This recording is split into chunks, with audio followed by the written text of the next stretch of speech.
I've been a detective for 17 years, and I thought I'd seen every variation of how the rich kill each other. Poison in vintage wine, staged accidents on yachts, hired hands who vanish into the night. But nothing, absolutely nothing, prepared me for Declan Voss, or more precisely, what happened after Declan Voss died. Let me be clear about something from the start. I watched them zip his body into that black bag. I stood 3 feet away in that marble-floored bedroom that smelled of expensive cologne, blood, and something chemical I couldn't quite place. I saw his face, gray and still, eyes half open in that terrible way the dead have of looking like they're about to tell you one last secret. The medical examiner nodded at me as they pulled the zipper up over Declan's 42-year-old face, over the face that had been on the cover of Fortune magazine just 6 months earlier, with the headline, "The Golden Rebel, How Declan Voss Turned His Father's Mining Empire into a Billion-Dollar Phenomenon." That was at 11:47 p.m. on a Tuesday in October. I remember because I checked my watch, made the note in my pad with hands that were steadier than my mind. Time of body removal, 23:47. Cause of death, pending toxicology. But the preliminary signs pointed to acute poisoning, possibly cyanide-based given the cherry-red lividity and the bitter almond smell that clung to his lips. There had been a struggle, furniture overturned, a crystal decanter shattered against the wall, scotch still dripping down the imported wallpaper that probably cost more per square foot than my monthly mortgage. His wife, Sienna Voss, sat in the adjoining sitting room wrapped in a silk robe that looked like it cost more than my car. She wasn't crying. That's what struck me first. Her face was pale, yes, composed in that eerie way that comes from either shock or practice. She was 38, beautiful in that angular, cold way that comes from genetics and personal trainers, and never having worried about money a single day in her life. Her family owned the second-largest gold refinery operation in the western United States. The Voss-Ashford merger 3 years ago had been called the Golden Wedding by the financial press. 2 gold dynasties united. Power married to power. "Mrs. Voss," I said, sitting across from her while my partner, Detective Chen, photographed the scene in the bedroom. "I need you to walk me through the evening again." Her eyes, ice blue and unblinking, met mine. "I already told the first officers, tell me." She inhaled slowly and I caught the faint tremor in her hands wrapped around a glass of water. "Declan came home around 8. He'd been at the garage all day, that place he keeps in the valley for his motorcycles. His obsession. There was venom in that last word. He was drinking before he even got home. I could smell it on him. We argued. About everything. About nothing. About the fact that he spent more time with those machines than with his own wife. About the business. About his recklessness." Her voice was flat, rehearsed. "He went upstairs around 10. I stayed down here reading. I heard something crash around 11, went up, and found him on the floor. Convulsing. I called 911. "You didn't try to help him?" Her eyes flashed. "I'm not a doctor, detective. I called for help. What else was I supposed to do?" I wrote in my notebook, watching her. "Where were you between 8 and 10? "Here, in this house. Alone." "No staff?" "We give them Tuesday evenings off. Declan insisted on privacy on Tuesdays." She said it like it was an accusation against him. He had his secrets. I thought about that word, secrets. In my experience, billionaires don't have secrets. They have architecture. Whole buildings of hidden rooms and locked vaults and offshore accounts and mistresses and condos and second families and buried scandals. Secrets are for people who can't afford lawyers. "Did your husband have enemies, Mrs. Voss?" She laughed, a sharp, brittle sound. Declan collected enemies like he collected motorcycles. Business rivals. My father despised him. His own board wanted him out. He lived like he rode those bikes of his, too fast, too reckless, convinced he was invincible. She looked at me directly then. "But if you're asking if I killed him, detective, the answer is no. I didn't need to. He was killing himself just fine on his own. I left the mansion at 12:30 a.m. with more questions than answers, and a gnawing feeling in my gut that I'd walked into something far more complicated than a domestic poisoning. The Voss estate sprawled across 40 acres of mountainside, all glass and steel and architectural ego, surrounded by forest and privacy, and the kind of silence that money buys. My headlights cut through the darkness as I drove down the winding private road, past the separate garage building where Declan kept his collection of custom motorcycles. 17 of them, I'd been told, each worth more than most people's houses. I was halfway back to the station when my phone rang. "Chen, Marcus, you need to see this." "What is it?" "The State Highway Patrol just sent over footage from a speed camera on Route 39. Timestamp 2:31 a.m. tonight." I glanced at my dashboard clock. 2:44 a.m. Okay, what am I looking at?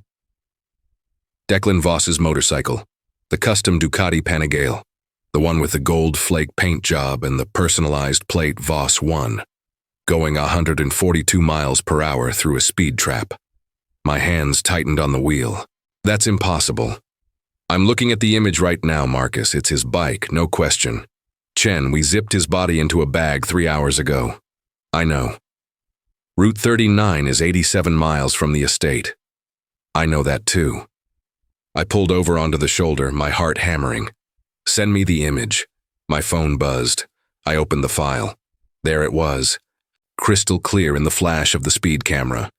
The distinctive gold and black Ducati, its custom fairings catching the light, the plate clearly visible.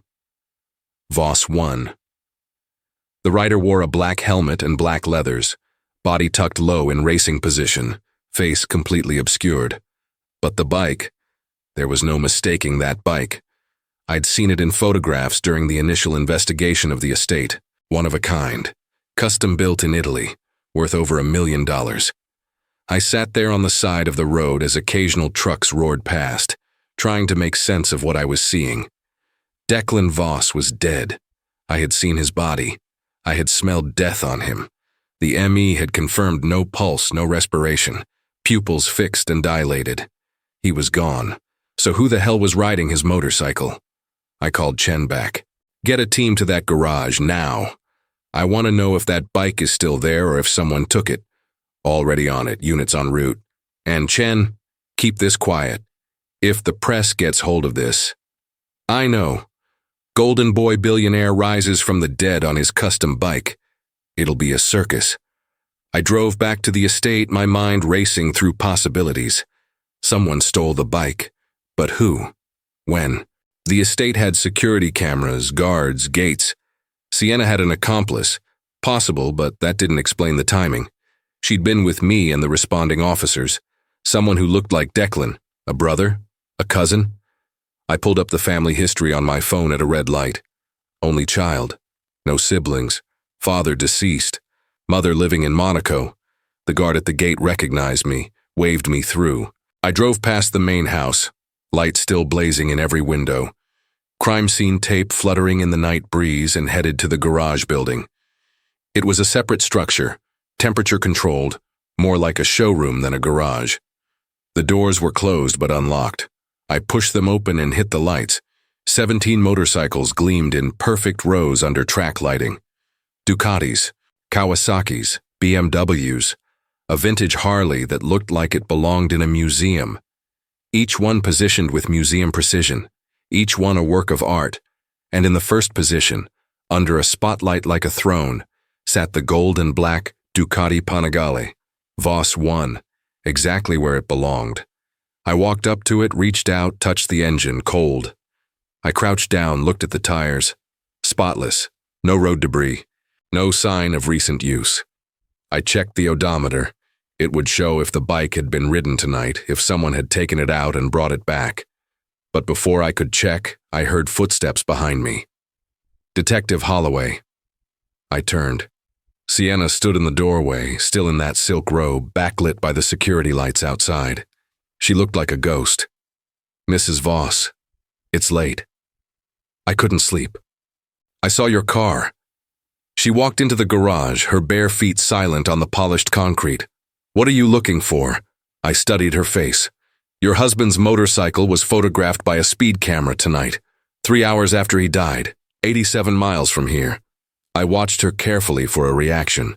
She didn't blink, didn't gasp, didn't do any of the things an innocent person might do when told something impossible. Instead, she smiled. It was a terrible smile, cold and knowing. That's not possible, detective. I saw the photograph. Then someone stole his bike, took it, brought it back. It's worth $1 million. People would kill for less. She ran her hand along the seat of the Ducati, almost lovingly. Declan would have found that poetic. Dying while his bike lives on. The bike is cold, it hasn't been ridden tonight. Then your camera is wrong, or someone has the same model, or it's a coincidence. She looked at me. Or maybe you're seeing ghosts, detective. That word, ghosts, it hung in the air between us. Did your husband have any enemies who might want to frame you? Make it look like something impossible happened to throw off the investigation? She laughed, that same brittle sound from earlier. Declan had dozens of enemies, my father chief among them. Magnus Ashford didn't approve of the marriage. Thought Declan was reckless, unstable, bad for the family business. They had a screaming match last week at the company board meeting. My father called him a suicidal adrenaline junkie playing with shareholder money. Your father threatened him. My father threatens everyone. It's how he built his empire. But if you're suggesting my father killed Declan and then somehow staged a motorcycle ghost ride to confuse the investigation, you're giving him too much credit for creativity. My father destroys people through lawsuits and hostile takeovers, not poison and parlor tricks. I walked around the garage, examining the other bikes, looking for anything out of place. What about business rivals? Declan was expanding into new territories, the mining operations in Nevada, the refinery deal in Colorado. Trevor Gaines hated him, Gaines Gold. They've been competing for contracts for years. Declan outbid him on the Reno project last month. Cost Gaines $50 million and a lot of face. She paused. And then there's Christoph. Christoph? Christoph Dane, Declan's former partner. They started the company together 15 years ago. Had a falling out. Christoph sold his shares but claimed Declan cheated him. Undervalued them. He's been trying to sue for years. Declan always won. Christoph swore he'd make Declan pay. I wrote down the names, my mind cataloging suspects, motives, opportunities, but none of it explained the motorcycle. The impossible motorcycle. Mrs. Voss, I need to ask you something, and I need you to be completely honest with me. I'm always honest, detective. Did your husband have a twin? Brother? Anyone who looked exactly like him? She stared at me for a long moment. No, Declan was an only child. Why would you ask that? Because someone who knew how to ride that bike took it out tonight. Someone who rides like your husband. Someone who might be trying to send a message. Her face changed then, just slightly. A flicker of something, fear, recognition. There was someone, she said softly. Years ago, before I knew Declan. He told me once when he was drunk. Said he had a friend who looked enough like him to be his twin. Called him his ghost brother. They used to pull pranks, switch places. But Declan said the friend died. Motorcycle accident, ironically, in Europe 10 years ago. Do you have a name? Julian. Julian something. Declan never talked about him after that night. I got the sense it was painful. I felt something click in my mind, puzzle pieces sliding into place. Did this Julian have family? Someone who might blame Declan for his death? I don't know. Declan shut down whenever I asked about his past. He lived for the moment, the next thrill. The past was dead to him. She wrapped her arms around herself. Until tonight, apparently. I left the garage with more questions than ever, my notebook full of names and connections and impossibilities. The sky was starting to lighten in the east, that gray blue of approaching dawn. I hadn't slept. I couldn't sleep. The image of that motorcycle on the speed camera burned in my mind.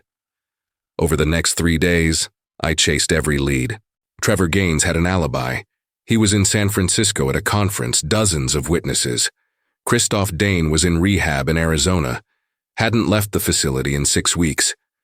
Magnus Ashford, Sienna's father, had been at his club until midnight with his lawyers, then home with his wife. All solid, all verified. The toxicology came back, cyanide compound, administered in the scotch. The decanter in Declan's room tested positive. Sienna's fingerprints were on it, but so were Declan's and the staff's, and half a dozen other people's. She'd poured him drinks 100 times. It proved nothing. And then I found Julian.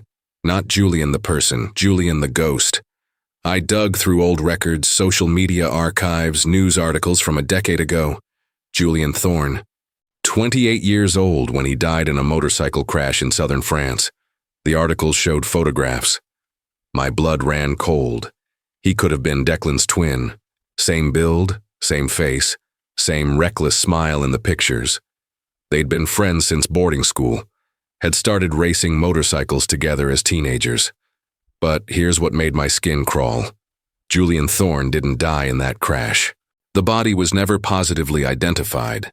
Severe fire damage. The French authorities closed the case based on circumstantial evidence, his bike, his gear, his wallet at the scene, but no DNA confirmation, no dental records matched. What if Julian Thorne was still alive? What if he'd been alive all these years, watching Declan build an empire on what should have been their shared dream? What if he'd come back for revenge? I pulled Declan's phone records. There it was, 3 weeks before his death, a call from a burner number. Lasted 4 minutes. I traced it best I could. The phone was purchased with cash in Nevada, used once, then destroyed. I went back to the estate. Sienna was packing, moving out to her father's compound. The house felt empty, haunted by absence and unanswered questions. "Mrs. Voss, I need to ask you about Julian Thorne." She froze, a crystal frame in her hands. "I told you, I don't know anything about him." "I think you do. I think maybe Declan told you more than you admitted. I think maybe Julian Thorne is alive.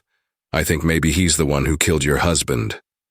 She set down the frame carefully, turned to face me, and for the first time I saw real fear in her eyes. "If Julian is alive," she whispered, "then we're all in danger. Declan owed him everything. The company, the money, the idea for the gold derivatives that made them billions. It was Julian's vision. But after the crash, Declan took it all, built it all on Julian's grave." She was shaking now. If Julian is alive and he came back, killing Declan would only be the beginning. Beginning of what? Revenge, against everyone, against me for marrying Declan, against my father for financing the expansion, against the board members who built fortunes on what Julian created. She grabbed my arm. "You don't understand. Julian wasn't just smart. He was brilliant and obsessed. If he's alive, if he's been planning this for 10 years, then he's thought of everything. Every angle, every detail. Including riding that motorcycle past a speed camera to make us think Declan's death was something supernatural, something impossible. To make you chase ghosts instead of looking for him. Yes." She looked toward the garage building. That bike meant everything to Declan. Julian knew that. He's sending a message. What message? That he can be anywhere, do anything. That he's always watching, and that no one is safe. I left the estate with a theory but no proof. No way to find a ghost who'd spent 10 years being dead. I put out alerts, sent photos of Julian Thorne to every law enforcement agency in the state. I waited. 3 nights later I got a call. Another speed camera. Route 19 this time. 3:17 a.m. Same motorcycle, same rider. But this time the camera caught something else. The rider removing his helmet at a red light. The image was grainy, but clear enough. It was Declan Voss's face, or Julian Thorne's, or whoever the hell was riding that bike and playing games with my investigation. But when I went to the garage at the estate, now locked and sealed as part of the ongoing investigation, the motorcycle was still there, still cold, still untouched. Someone had a duplicate, an exact copy, which meant this was planned, engineered, a performance meant to haunt us. But why? If Julian wanted revenge, why not just take it and disappear? Why leave breadcrumbs? Why taunt us? Unless the revenge wasn't just killing Declan.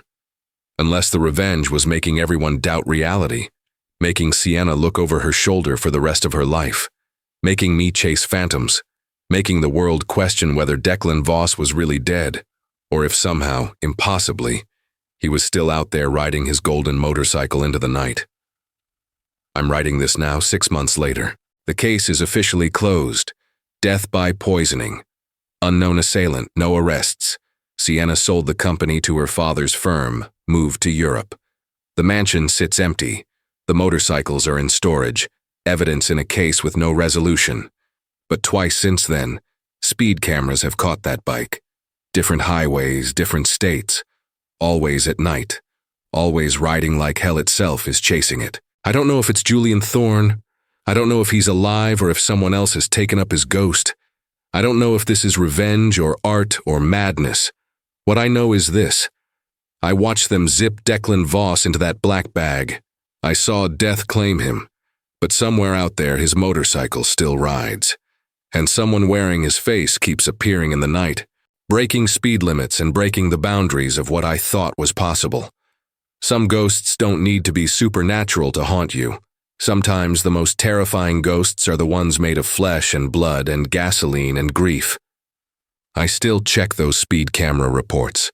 I still look for that gold and black Ducati in my rearview mirror when I drive at night.